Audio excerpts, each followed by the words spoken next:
Hey everybody, for those who know me and those who don't, my name is Waldo Kinne. I've been an observer in the esports scene since 2015, starting out in Gears of War, and for the last 4 years I've been a member of the HHL, or Hot Hands Lounge, as a first-person observer for the Call of Duty League. I'm making this video today to talk about some changes that have happened in the off-season and to be transparent as it needs to be talked about, because there are going to be some of us that are not going to be part of the main broadcast. This is not a fault of our own. This is just something that has happened due to the esports winter and the economics of how the scene works. So you guys understand how we've been working the last couple of seasons. We've had 2 full-time employees working for ABE, and everybody else has been full-time contractors during the main point of the season. This has allowed us to have a lot of time to dedicate towards the game, studying, doing VOD review, playing the game, understanding all the nuances of what teams are doing, things that we can improve better in our swaps, communication.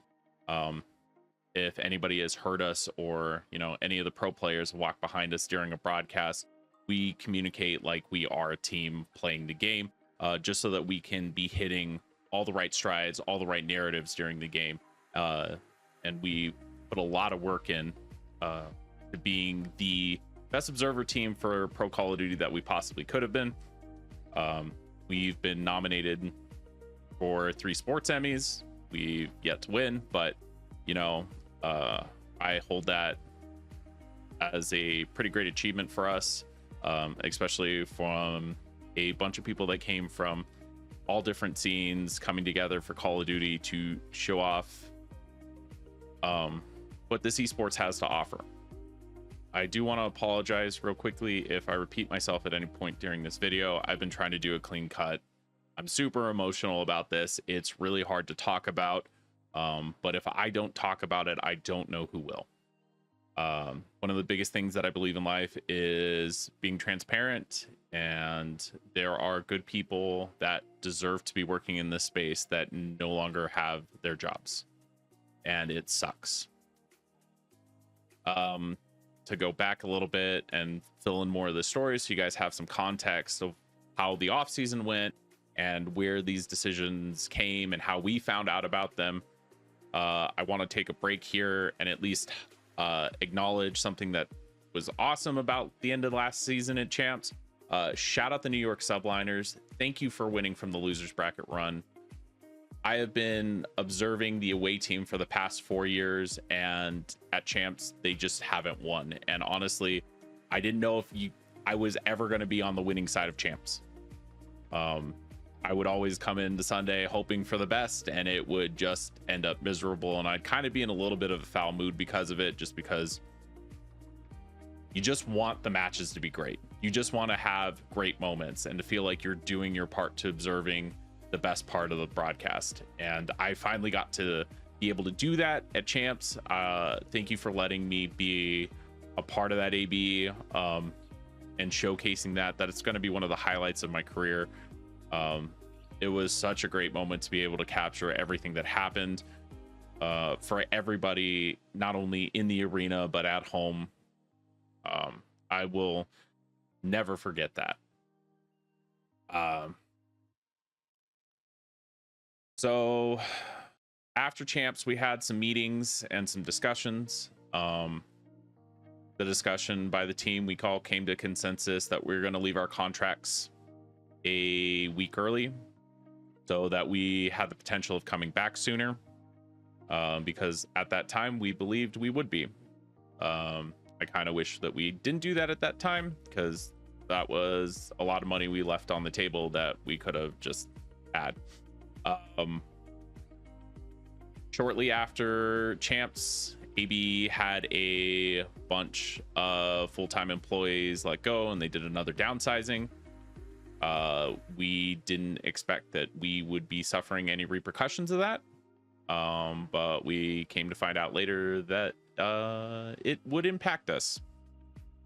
The entire off season we were pretty proactive about asking when we were coming back. Usually by November we had ideas of the start date, the contracts, how everything was going to be working, what our show dates would be, where the events were, kind of like a basic event calendar. We had no information. We got into November and had nothing. Even though we were pretty persistent on asking, nothing was being given to us. We found out essentially on the 11th hour, right before the season started, which, is next week, that our positions at ABE could no longer be supported because they didn't have the staff to do it. And so they were passing us off to Esports Engine, and they gave us the heads up way in advance that Esports Engine would be going with a leaner team. And again, it just sucks. I've been observing Call of Duty since Infinite Warfare. This is the first year that I'm not going to be observing the pro scene. And I kind of was making preparations already because of how quiet it was, to look for another job somewhere, something better. Because I have people that depend on me. I have a family. I have a mortgage. This job allowed me to buy my home, and keep a stable income. And when the season's not happening, I would just go and work my normal retail job that I've been doing for the past 10 years because I have a good rapport with the people, and I'm just a hardworking individual. But it doesn't pay the bills the same way that this job does. This was my career path. This was my career choice, and it is now taken from me with no fault of my own. And it's not just me.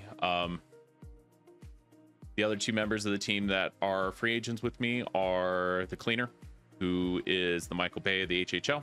If you do not know, he does all the free cameras. He is amazing at it. His way that he looks at free cameras and styling cinematics is bar none.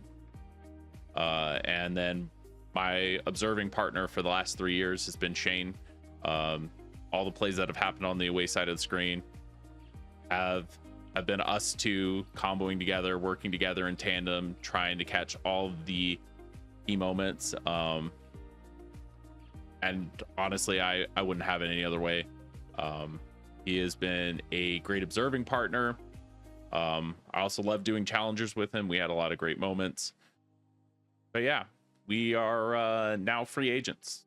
We will not be on the main broadcast as of now. We've heard that there might be opportunities somewhere down the line for some other stuff, but we have the opportunity to go where we want, and I just want to be transparent and really blunt with it. We didn't deserve this. I wish the communication had been better on ABE side. I wish that we had known sooner so that we could have been looking.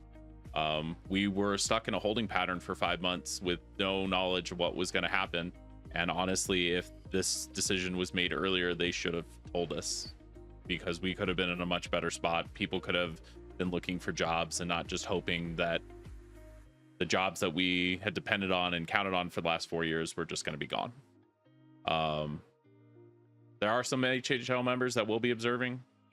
Q, John, and Josh will be holding it down and working with E to provide the best show. I don't know if it's going to be the same experience that you guys have had the last 4 years. Time will only tell on that. I wish all of them the best. This is no hard feelings with how it fell. We kind of knew that some of us wouldn't make the cut, and we're gonna keep going on. So if anybody is looking for observers in any of the esports scenes, please contact me via Twitter or my email. In the video description below, I am going to link everybody's Twitters and social media, and I will have their emails on file, and I will pass them along. If you guys are doing challengers or you guys are doing some event inside of Call of Duty, please give us a call. We are more than willing to work. We are more than willing to provide our experience to you guys and to help you run the best broadcast that we possibly can. If you guys are looking for observers in the Midwest, Cleaner and Shane are close. They're out of St. Louis, so they have a lot of opportunities to cover those areas. If you guys have any lands or doing anything, I'm in Arizona, so I'm more on the West Coast.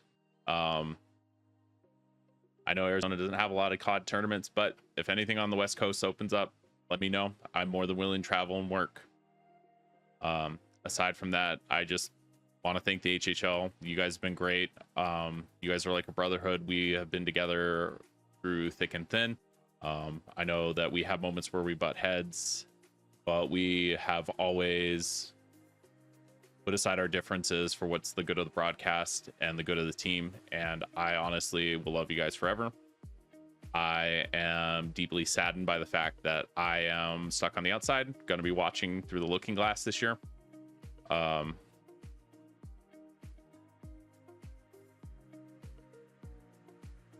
of us deserved fucking better, and that's the only way to say it. And I hope that someday someone allows us to come back and be the team with all the resources that we need to continue providing the best broadcast that we can. If you guys have any questions, please comment down below. I am more than willing to talk to anybody, and I will be advocating for everybody that these guys deserve jobs and they deserve their spot, and they will outwork anybody in this scene to do it. That being said, guys, that's it. Thanks for your time, and hope to see you sometime.